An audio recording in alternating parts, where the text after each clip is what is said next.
The following is a tape-recorded interview of Jack Arthur Wombs from the 16th of the 5th, 96.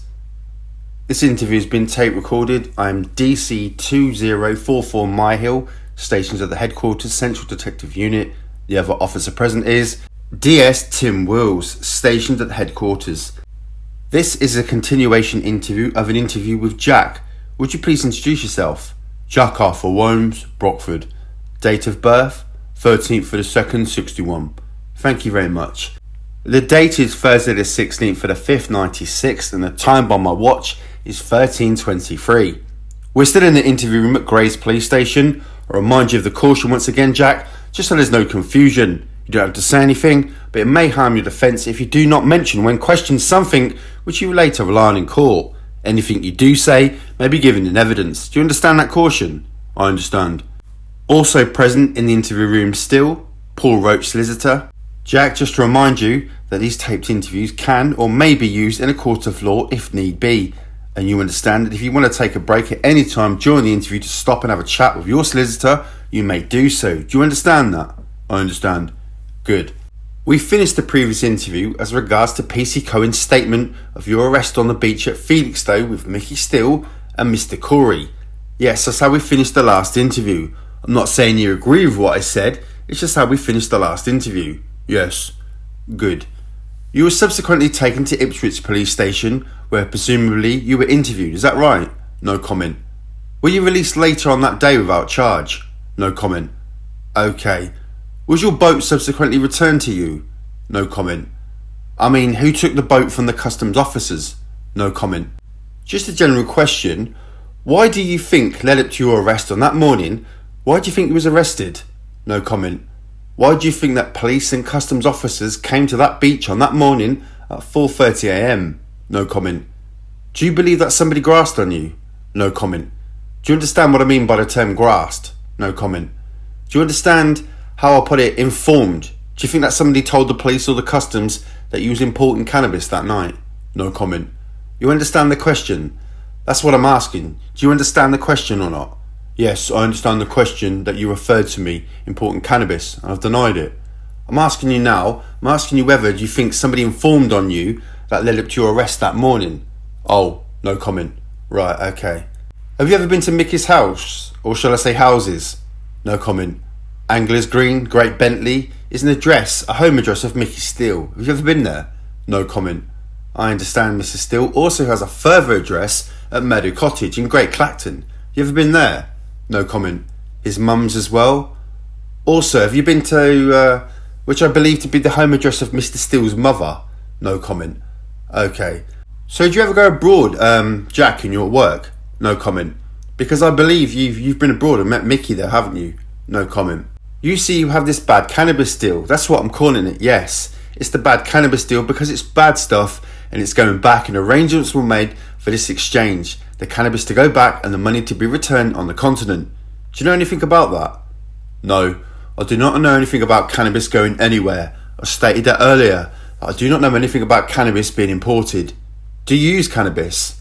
No, I do not use cannabis. I do not drink. I do not smoke. Have you ever seen any cannabis? No, I haven't seen any cannabis. So you don't smoke at all? No. Never smoked at all? No, I've never even had a cigarette in my life. You're better than I am then. You see, we have this, like we said, this bad deal that the importation went wrong. We have the anger of Tate, Tucker and Rolf. They were very annoyed with this deal had gone wrong with Mickey, what we believe to be you as well. Because of your involvement with Mickey Steele, there is now a bad feeling between Tate, Tucker, Rolf and Steele. And I would suggest you know about that, because I would suggest you, being Mickey Steele's right-hand man, you know exactly what's going on. You know exactly where Mick's coming from, exactly how he's feeling, and he's getting really messed about by these blokes. He's getting fed up. They're getting too big for their boots. They need sorting out. They need slapping down a bit, don't they really? They need potting in their place. Do you understand that? I don't really know what you're talking about, because I haven't had any part in it. I've stated it. So I mean, if you're giving me a story about whatever, then, well, I'm suggesting to you, Jack, that you're Mickey's right-hand man, and that you're running around for Mickey boy all day long. I'm just stating that I had nothing to do with the deal. You would run around for Mick. Oh yeah, wonderful Mick. You'd do anything for Mick. Run around and do this for. I'm just trying to talk to you and tell you I had nothing to do with cannabis. That's what I'm trying to say. Belgium. Funny that in Belgium comes in a lot, really. That's where the handover was going to be, but this bad cannabis was going to go back and the money is going to exchange hands. Did you go out there at all? Would you have been on the continent around the 16th or the 17th of November 1995 last year? I have told you I had nothing to do with the cannabis, and that wasn't the question that I asked you, Jack. No. I'm just making a statement. Okay. I had nothing to do with whatever you're implying I had something to do with. Now you keep asking me questions and I shall stop answering them, and I won't even answer no comment because I can't say it's got anything to do with me. We have a duty and obligation to ask these questions. Yeah, alright. We're going to continue asking them until we've asked everything we need to put to you, Jack, to give you the opportunity in fairness to say what you need to say about these questions. I can understand that. Now if we don't ask the questions, then you don't get the opportunity to answer them, because you're obviously not going to sit there and it would appear make a statement of your own free will. So we have to ask the questions to give the opportunity to answer them here and now whilst you're in the police station. Do you understand that? I haven't done nothing wrong, so I can't see why I should make any statement or answer any questions. I am denying what you're implying.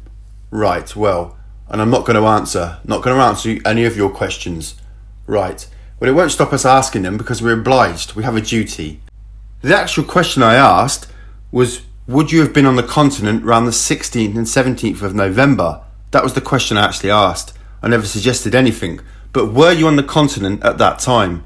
I have nothing else to say, and I shan't speak anymore. It seems to have got a bit of reaction, that question, Jack, because we've gone from, answering some questions and other ones, that it seems strange to me that innocuous questions, anything that is quite innocuous, like whether you smoke, you're quite happy to answer. Anything which may incriminate you, you don't want to answer. Well, that's fine. That's fine, because the last question, I think, is very incriminating. Were you on the continent during these dates? And you said, I'm not going to answer any more questions. I just want that to go on record at that point. You've actually said, right, I think I made a statement that I wasn't going to say anymore. It wasn't, that's the point I'm making, and the point at which you've read that statement. I just said I wasn't going to answer any more questions. But what I'm getting on record is the point which you've made that statement is when asked whether you were on the continent on the 16th of 11th 95, and you've got the opportunity to answer that question. Right back at the beginning of the interview, Jack, when I was reading out the solicitor's brief, I gave you a list of names, yours included, which are alleging are involved in the importation of cannabis. Okay, one of these names was Darren Nichols. Do you know Darren Nichols at all, Jack? Have you ever met Darren Nichols? Have you ever spoken to Darren Nichols? Have you ever been in the company of Darren Nichols? Because Darren Nichols seems to know you. He, in an interview, as I understand, suggested that you were on the continent around the 16th and 17th of November, and I think probably to be precise, in Ostend in Belgium, and I invite you to make a comment as regards to that. And following on, as whether you've ever been there, and I make it clear that is not something that has been covered during the interview with Mr. Nichols, I asked the questions based on a different source, whether you've been to the Burlington Hotel in Ostend in Belgium. Do you understand that question? See, not only does Nichols say that he saw you in Ostend, but he saw Patrick Tate and Michael Steele amongst others. And I can't quote you the full words, and we've discussed it with your solicitor beforehand that there is no transcript of this interview, because it is obviously very recent, is that it was quoted as Darren seeing people as having a bit of a jolly up and a bit of a good time. But poor old Darren would have been excluded from that and miffed him somewhat and put his nose out of joint. And then I wonder also, you see whether Darren Nichols is another one of Mick's runaround boys, a bit like yourself, Jack. Is send Darren off here and everywhere is beck and call to do things. Is that right? Is Darren a bit of a soft touch, really? But then perhaps Mickey boy thinks about you, really. Perhaps you're not really quite as confident as you think you are. See, Darren has suggested that cannabis deal was somewhat in the region of 50 kilos. But that was the bad part of it. I think it's also fair to say that we believe that if some, not all of the bad part, is in police possession, dating back from the importation on the 11th, and it has been there for some time. It's believed that £70,000 or thereabouts was the amount of money that was returned to Michael Steele and Tate and others while they were on the continent, I should say. Do you know anything about that? Were you there when all this was going on? Have you ever heard of I'm not sure, don't ask me to spell this, Mr. Worms, because I don't know. Have you ever heard of the Mullock? The Mullock brothers? I can only guess how you spell that. Ever heard of them, Jack? Because Mr. Tate, Patrick Tate, the deceased I should say, is believed to have been in debt for them for £40,000 because of the bad cannabis deal. And he was getting a bit of pressure put on him. And Patrick Tate didn't want to give them the £40,000 back because Mr. Tate, Patrick Tate, I think he believed he was becoming, shall we say, for the want of better words, one of the big drug dealers in this little part of Essex. And we believe that Patrick Tate, not only was he not going to give the Mullock brothers their money back, but he was saying, I haven't got your money because Mickey Steele's got that. So again, there was some bad feeling coming from other people as to regards to Mr. Steele. And obviously, as far as we were concerned, you, because we think your involvement with Mickey. So what Mick's going to do about it is getting an awful lot of pressure now. And now he's saying to Pat that he's got the chance of a big job lined up, ripping off someone else's gear. Have you heard of any of that? Did Mick tell you about that? Allegedly, it was to do with 30 kilograms of cocaine, and Mickey was going to bring it in by plane. Do you know anything about that deal?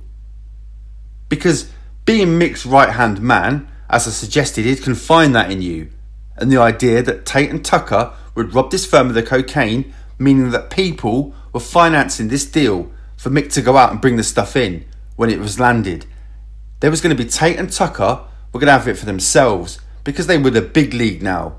Somewhere along this line, this all gets rather cloudy. Mickey's getting rather concerned as to whether he can trust Tucker and Tate. Did he tell you about all that? Did Mick tell you he was getting a bit concerned about Patrick Tate and Tucker? He didn't know whether he could trust them anymore because we believed that Mick was getting some information back from a young lady who used to be involved with Patrick Tate. Do you know a girl called Sarah Saunders? Have you ever met her? You see, I'll explain now, and if you listen carefully, Jack, and obviously at this, because this is how I see a motive developing for the murder of Pat Tate, Craig Rolfe and Tony Tucker. They were all involved with Michael Steele primarily, but through him, you, in the web of drug importing. I feel that we have substantial evidence of that, certainly in association in the amount of evidence between them and you and Michael Steele speaking on a daily, if not hourly basis and meeting all the time, sometimes speaking 3 or 4 times within 10 minutes on the phones together. Very, very close, seen to visit each other's addresses, seen with each other's vehicles, etc. Michael Steele finds out that, gets arrested, you get arrested on the 8th of the 11th, and really, as to what is a very, very close shave with the authorities, Michael Steele was previously served a lengthy prison sentence for importation. You would know that, and the night he gets arrested, and you get arrested, who was in custody elsewhere in different parts of Essex? Patrick Tate. After he comes out, tries to work out why he's been arrested. You're probably doing the same thing, the pair of you, and you think, Christ, old Pat stuck me up here. I wonder if Pat's informed on me while he's been in custody. Gets your mind ticking, starts wondering. Then Mickey Steele thinks, here's we believe that Pat and Tony are getting fed up with him. We've had enough. It's going wrong. Loss of respect all round, including yourself. And they start talking about perhaps doing Mickey Steele in, killing him. This comes to Michael Steele's ears, we believe, and you and him hatch a plan to kill Tucker, Tate, maybe Rolfe, maybe Just, because he's with them. Also, we believe at that time Mickey Steele has taken a lot of money for them, for drugs, which clearly, if they were dead, he would not have to return or give them the drugs. There is a three-pronged motive here. 1, he thinks he's being grasped on, informed on by Tate. 2, he thinks Tate is out to get him, anywhere largely as a result of the relationship that's been developed between him and Sarah Saunders. 3, he's got a lot of their money which doesn't need to be returned if they're dead. This is what I believe, and that is why we're asking you these questions about Michael Steele and about these importations and the murders, of which you're choosing not to answer. This is exactly where we see you and where we see the events leading up to the murder, so there's no misunderstanding, but where we see you within the framework of it. Now, we've held that belief for some considerable time, in particular with the motives that we've outlined. As you know from the briefing note that your solicitors had and the discussion we've had today, Mr. Nichols is offering up an explanation to his part in importation and the murders of Pat, Craig and Tony. His account implicates you and Michael Steele as the killers. He categorically states that he knows that you and Michael Steele killed Pat Tate, Craig Rolfe and Tony Tucker. He has admitted his involvement in these murders and has detailed in a great degree the events of the evening of the 6th of December 95, before and after the murders of Pat, Craig and Tony. This is why we asked you the questions about whether you know Mickey and whether you know Pat, Tony and Craig, because I want you in no doubt about that. Do you understand what I'm saying? Yeah, I would like to say something actually. You're saying that someone said I killed someone, yeah? Yep. And I'm using your word, categorically. I didn't kill anybody. No? Any part to do with that murder. Right. That's what I'm saying. Right. Or importation, as I stated earlier. Right. Where someone's saying that I killed someone worries me. I've got a family, 2 kids and a wife, and I will never see them again if, for instance, I was found guilty of something I didn't commit, and it worries me, and in no way, right. Did I kill anybody? I just wanted to get that across. Right. Why do you think that Darren Nichols says that you did then? I'm not going to answer any more questions because it worries me so much. Do you have any explanation? We're back to where we were before, aren't we? We're back to when we get to the meat of the discussion of the fact that these 3 men were murdered, and you say I didn't do it. But you're not prepared to discuss details around it. Why not? Do you have something to hide?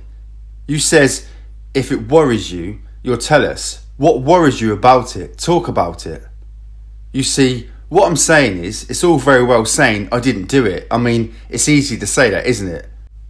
And if I get talking, I might get myself in trouble when I know that I've done nothing wrong. That's why I do not talk. I've explained earlier on when you went on about certain charges or certain allegations. I think of drug importation. I am categorically denying all these charges. I'm nothing to do with them.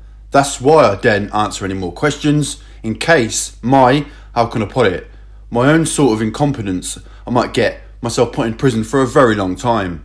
Incompetence? I know that I haven't done nothing. What do you mean by your own incompetence? By my own competence in talking to you. Well, explain what you mean, Jack. I don't understand what you mean by your own incompetence. Well, I have a job with sentences and, Jack, you've met a number of police officers since you've been in custody. You've met police officers before. One of them's making a statement at the moment. You've had perfectly proper conversation with them about 4-wheel drive vehicles whilst you've been in the police with the jailer here, which he's quite entitled to do. You were talking to 3 police officers for most of the morning yesterday. Nobody has noticed anything about incompetence, which in itself is a big word. I mean, it's like you can't hold a conversation. I've been speaking to you, Jack. I don't understand why all of a sudden, like hours, well days in being in custody, you're now saying, well, I'm sorry, but I'm actually not very competent. Well, I'm incompetent. I just don't understand it. I am sorry, but I've made the observation that he's dyslexic. He can't read. But that doesn't affect anybody's verbal communication, dyslexia, in any way. It's a visual thing. It doesn't affect anybody's mental reasoning. I think anybody can speak and make my own observations that Jack doesn't have anywhere near the same verbal skills of either of us 3. There's no doubt about that. I'm not saying he does. He remains silent, so there you go. No, I'm not. What I'm saying, he's not incompetent.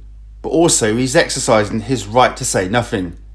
Yeah, he's explaining his right, that's what he's doing. Yes. I'll explain that I ain't saying any more. Right. I've explained it in my own words. You said that you feel that you're incompetent. Right. Yeah. I hear what you say, Jack, but I don't know whether I understand it. I don't know whether you're suggesting, and I don't mean this in a derisory sense, I don't know whether you're suggesting that we're going to try to ask you trick questions or come up with something that is quite outrageous that really we should have quite rightly told your solicitor about. We have told you at the beginning of the very first interview, and I think I did at the beginning of this one, and I'm not sure if you want to stop the interview at any time and ask your solicitor about something that we bring up, we will do it. We're not allowed to mislead you or to lie to you or ask you trick questions, you know. We were asking you simple, straightforward questions. And as you know, he's tried to qualify why he's not making no comment. But also, I will say, as I have done, you look at the original statement we've provided with very little, so we've got a lot now. Oh yes, that's true. That's true enough. It's coming through during the course of the interview process. And it's obviously a matter of record, isn't it? I've just detailed exactly to Jack where I see Jack fitting into the murder of these three people. Yeah, exactly. And I told you that Darren Nichols has put forward a detailed explanation. Now, I'm not obliged to detail what explanation he has put forward because I want your version of events. I want the truth from you, Jack. Now, clearly, I cannot test you that I tell you everything he says, then ask your version of it. What I'm saying is, were you with Darren Nichols and Michael Steele the night the three men we were talking about got murdered? A straightforward question. That's what I'm saying, and that is exactly what we're questioning you about, so there's no misunderstanding. Now, if you choose not to say anything, that's fine. That's a matter for you, and we will give you the opportunity. Your opportunity, as my colleague has said, to tell us your version of events, to refute these allegations, to deny them basically, and you have said, I didn't kill anybody. What you haven't said to me is I wasn't with Darren Nichols and Michael Steele on the night of the 6th of December, or I wasn't in a Volkswagen Passat on that night, for instance. Things like that. You haven't said that to me. And where were you on the night of the 6th of December? Have you ever owned a Volkswagen Passat motor vehicle? Do you understand the question? I don't hear you denying you understand the question, Jack, so I'm assuming you do. And I'm going to ask you again. Have you ever owned a Volkswagen Passat motor vehicle or been given one for a period of time? I think it's actually 2 o'clock and there's only about 5 or 6 minutes left on the tape. I think bearing in mind the time, that it's possibly a good point to stop the interview for some refreshments for everybody. Yeah. Before I switch the tape off, Jack, is there anything you want to say? No. No? Okay. Mr. Jack is shaking his head and Mr. Roach has indicated that it means no. I'd like to remind you, Jack, that something like that, if you could say no instead of just shaking your head.